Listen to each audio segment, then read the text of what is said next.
Distretto di forze dell'ordine a Marghera per una perquisizione al centro sociale Rivolta, l'intervento legato ai blitz ambientalisti di settembre a Leni e a Veritas. Seconda ondata Covid, Zaia presenta il piano di sanità pubblica per sostenere gli ospedali fino a maggio. 5 fasi di emergenza nelle terapie intensive, fondamentale, dice, usare la mascherina. Restano ricoverati nel reparto di terapia intensiva del Cafoncello di Treviso i 2 ragazzi di 22 e 29 anni rimasti gravemente feriti nell'incidente di domenica in cui ha perso la vita un giovane di 90 di Piave. Appuntamento importante, domani nel corso della nostra edizione straordinaria seguiremo in diretta dalle 13 il Consiglio regionale a Palazzo Ferrofini. Preoccupazione tra i lavoratori del Casinò per il nuovo DPCM che anticipa la chiusura alle 21. Nella casa da gioco veneziana, affermano i sindacati, è già stato attuato un rigido protocollo anticontagio. Un uomo segnalato come positivo al Covid ha tentato di prendere a calci e pugni gli agenti della polizia ferroviaria che gli hanno impedito di prendere un treno. Momento toccante alla Canottieri di Mestre. Le donne del Trifoglio Rosa hanno voluto salutare le compagne malate di cancro al seno e che si sono spente durante il lockdown. Buonasera e ben ritrovati, edizione veneziana dei telegiornali di Antenna 3 che si apre con quanto accaduto questa mattina al centro sociale Rivolta di Marghera, che ha visto un ampio dispiegamento di forze dell'ordine per un blitz probabilmente legato a quanto accaduto lo scorso settembre con gli ambientalisti intervenuti a Leni e a Veritas. Decine di uomini di polizia, carabinieri e guardia di finanza hanno presidiato lo stabile di fronte al quale si erano radunati molti manifestanti. Stamattina la polizia e le forze dell'ordine si sono presentate in forza per portare avanti una perquisizione all'interno del centro sociale. Cosa stavano cercando?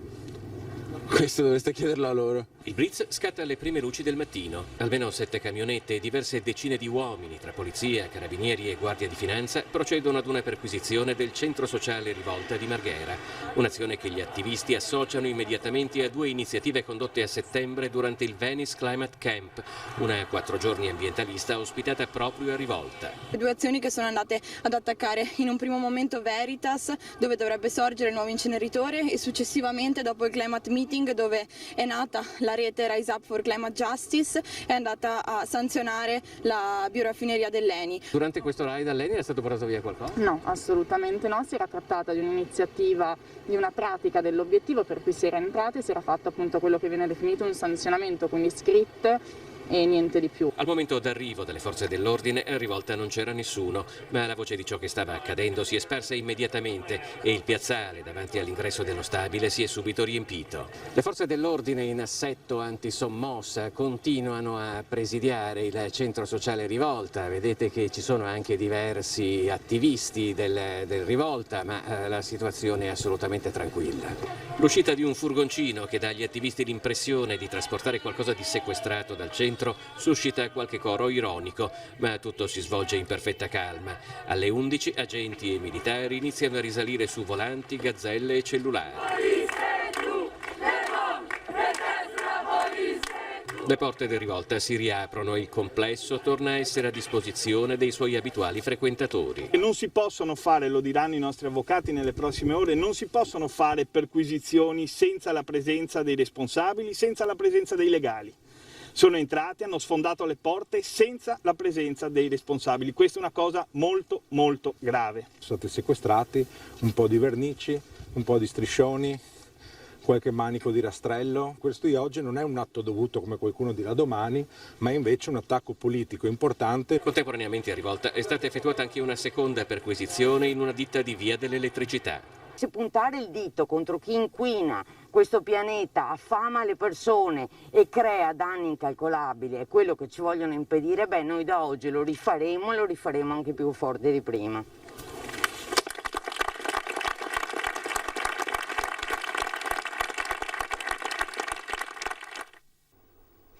Restano ricoverati nel reparto di terapia intensiva dell'ospedale di Treviso i 2 giovani di 22 e 29 anni rimasti gravemente feriti nell'incidente di domenica sera a Salgareda nel Trevigiano. La prognosi rimane riservata per entrambi, infatti sono in corso ulteriori accertamenti e consulenze per i politraumi riscontrati.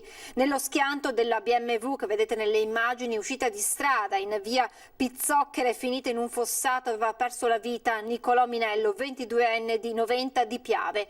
I familiari attendono il nulla osta della magistratura per poter dare l'ultimo saluto al giovane. E continuiamo a parlare di Covid, di emergenza coronavirus, perché oggi il governatore Zaia ha presentato il nuovo piano della sanità pubblica del Veneto, 5 le fasi individuate dalla verde alla rossa, quella più critica. Volete capire che questa patologia ha un piccolo particolare, ci riempie gli ospedali e quando sono pieni non riusciamo più a curare i pazienti classici. Se i cittadini non ci danno una mano con la mascherina e fanno in modo di infettarsi il meno possibile, alla fine il punto di dove ci incontreremo sarà la porta dell'ospedale. Dobbiamo metterci in testa che l'emergenza Covid per noi è semplicemente l'impossibilità di curare gli altri cittadini. Si rivolge direttamente ai cittadini ancora una volta il presidente Zaia, chiedendo la loro collaborazione in quella che è al momento una delle armi migliori contro il Covid, ovvero la prevenzione, e lo fa illustrando il nuovo piano di sanità veneta per essere pronti ad affrontare l'emergenza coronavirus da qui a maggio del prossimo anno. 5 le fasi individuate distinte da altrettanti colori e che hanno come riferimento il numero di posti letto in terapia intensiva occupati da pazienti Covid. La prima fase, verde, già superata, da 0 a 50 letti, la seconda, azzurra, da 51 a 150, da 151 a 205 posti la fase gialla, quella arancione da 251 a 400 ed infine l'ultima, rossa, da 401 a 1000 posti letto. Per ogni fase sono previste delle misure da attuare nell'organizzazione ospedaliera. Attualmente ci troviamo nella fase 2 con 61 posti letto occupati in terapia intensiva. La fase 2 che è quella nella quale ci troviamo, attivazione di posti letto aggiuntivi negli ospedali hub. In questa fase si preserva l'attività ordinaria negli ospedali con una possibile sospensione o ritardo nell'attività programmata. C'è fase 3, la gialla.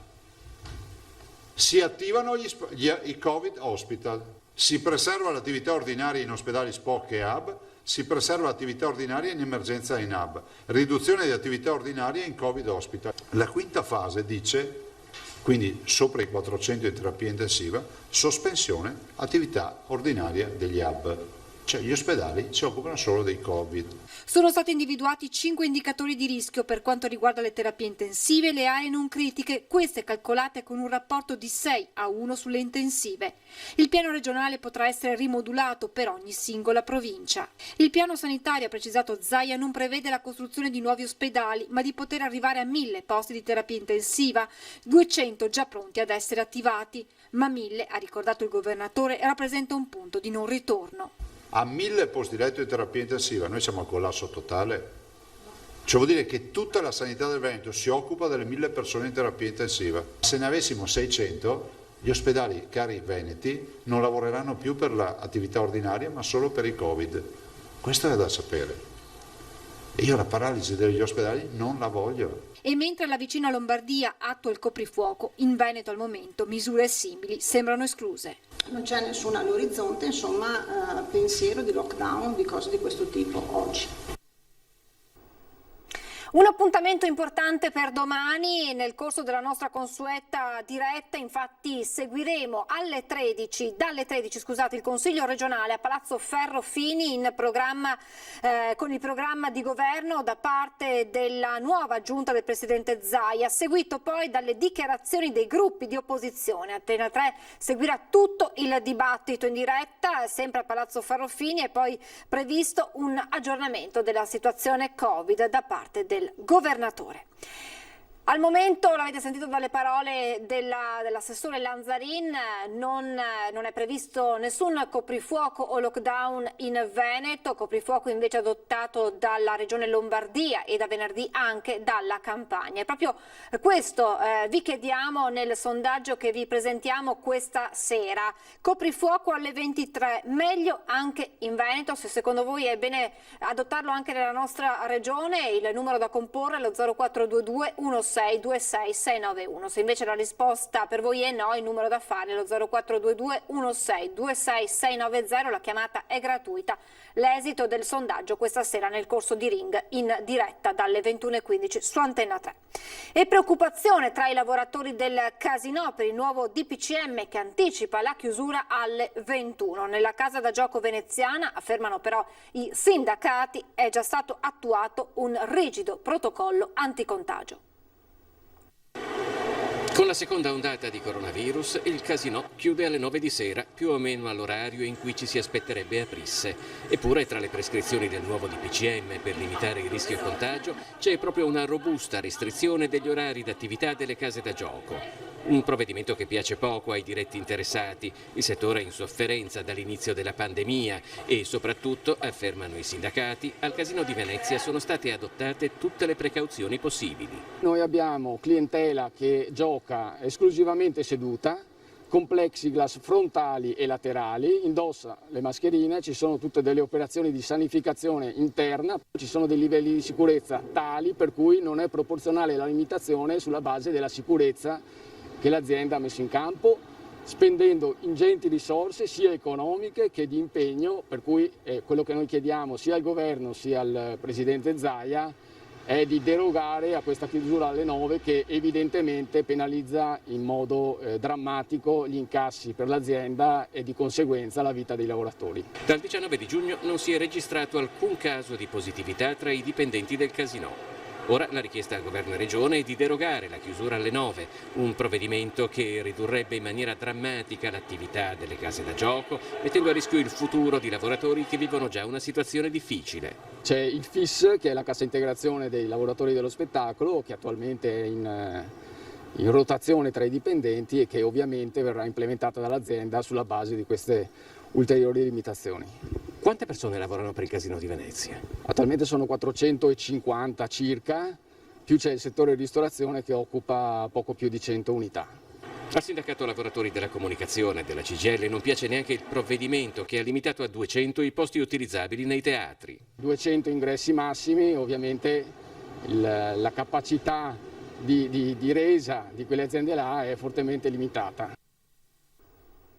La cronaca: un uomo segnalato come positivo al Covid ha tentato di prendere a calci e pugni gli agenti della polizia ferroviaria che gli hanno impedito di salire sul treno. È stato arrestato dalla polizia ferroviaria nella stazione di Mestre per violenza e resistenza a pubblico ufficiale.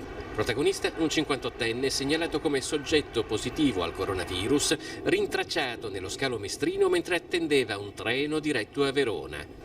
Intenzionato ad evitare il controllo e a salire ad ogni costo sul convoglio, il 58enne ha iniziato prima a spintonare con forza gli agenti, poi ormai fuori controllo ha tentato di colpirli con calci e pugni. Visto lo stato di agitazione, gli operatori della Polfer hanno contattato il personale medico del 118 e l'uomo è stato accompagnato all'ospedale dell'Angelo. Arrestato 2 volte, un 26enne nordafricano non ha rispettato le misure cautelari a suo carico ed è finito in carcere. Una pattuglia delle volanti impiegata nel controllo del territorio ha notato un ragazzo nordafricano aggirarsi con atteggiamento furtivo tra le auto parcheggiate accanto alle strutture alberghiere di via Camarcello. È stato fermato e trovato senza documenti, condotto in questura dove si è scoperto che ha 26 anni e numerosi precedenti, tra cui furto aggravato, porto d'armi, rapina, resistenza e oltraggio pubblico ufficiale, vilipendio della Repubblica e delle istituzioni costituzionali e delle forze armate. Si è poi accertato che era stato arrestato 2 volte dalle volanti a distanza di poco tempo. Lo scorso 5 ottobre per tentato furto aggravato in concorso ai danni di una pizzeria di Mestre e il 9 ottobre per rapina impropria a danni di un supermercato di Marghera. A seguito di tali condotte criminali, il giudice aveva disposto la misura cautelare del divieto di dimora nella provincia di Venezia e dell'obbligo di presentazione alla polizia giudiziaria, ma nonostante questo lui ha continuato a delinquere. È stato arrestato. Voltiamo pagina, momento toccante alla Canottieri di Mestre. Le donne del Trifoglio Rosa hanno voluto salutare le compagne malate di cancro al seno che si sono spente durante il lockdown.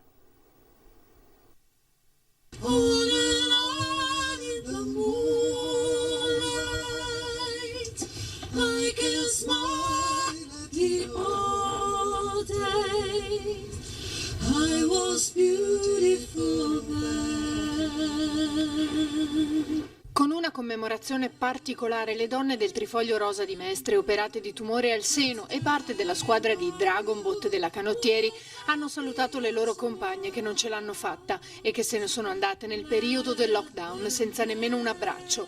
Sono salite a bordo delle loro imbarcazioni, disponendosi a ventaglio nello specchio d'acqua antistante Punta San Giuliano e accompagnate dalle voci di una rappresentanza del Big Vocal Orchestra, il coro più grande d'Italia, hanno lanciato i fiori nell'acqua.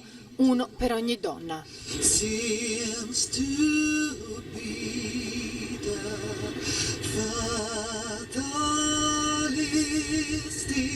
È stata una cerimonia che ci ha riportato alla mente a tutte quelle donne che durante questo grave periodo di emergenza sanitaria in qualche modo sono andate via, non ce l'hanno fatte e sono rimaste in solitudine senza l'affetto dei propri cari. Questo momento ci ha commosso, ci ha colpito e un pensiero va a tutte le famiglie che hanno perso queste donne. Con questa cerimonia il Trifoglio Rosa ha voluto in un momento ancora così difficile dare il proprio contributo all'Ottobre Rosa, il mese dedicato alla prevenzione e alla diagnosi precoce del tumore al seno.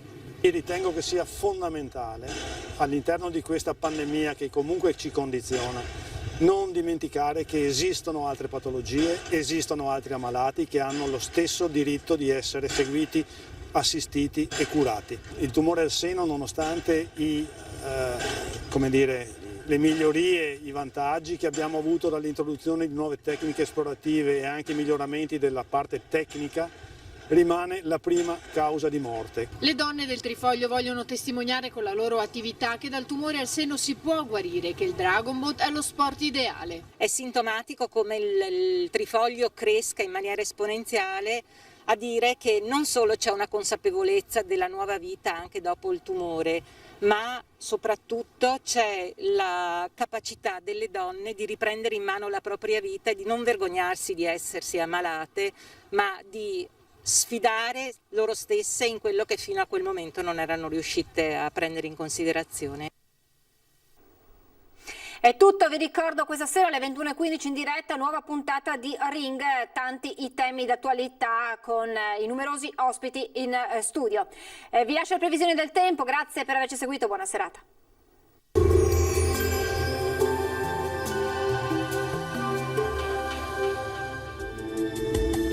Benvenuti al meteo. Ancora moderata alta pressione sul nostro territorio, sia pure con qualche nebbia. Il dettaglio di mercoledì 21 ottobre. Sul Veneto condizioni di tempo stabile, anche in prevalenza soleggiato, salvo al mattino locali nubi basse e foschie in pianure e sulle vallate, localmente anche fitte, specie sui settori più meridionali della nostra regione, in dissolvimento però con il passare delle ore, non sono attese piogge. Temperature in lieve aumento, minime tra 8 e 10 gradi, massime invece tra i 15 e i 19 gradi. Ci spostiamo ora sul Friuli Venezia Giulia, in mattinata sarà nuvoloso sui settori montuosi anche con locali piovaschi, a seguire sarà più soleggiato. Temperature minime fino a 13 gradi, massime sui 16-18 gradi. Uno sguardo infine alla situazione del Trentino Alto Adige, qui avremo locali addensamenti, per il resto sarà soleggiato un po' dappertutto. Temperature minime sui 7-8 gradi, massime invece fino ai 19 all'incirca. Dal meteo di Antena 3 per ora è tutto, grazie per l'attenzione e arrivederci al prossimo aggiornamento.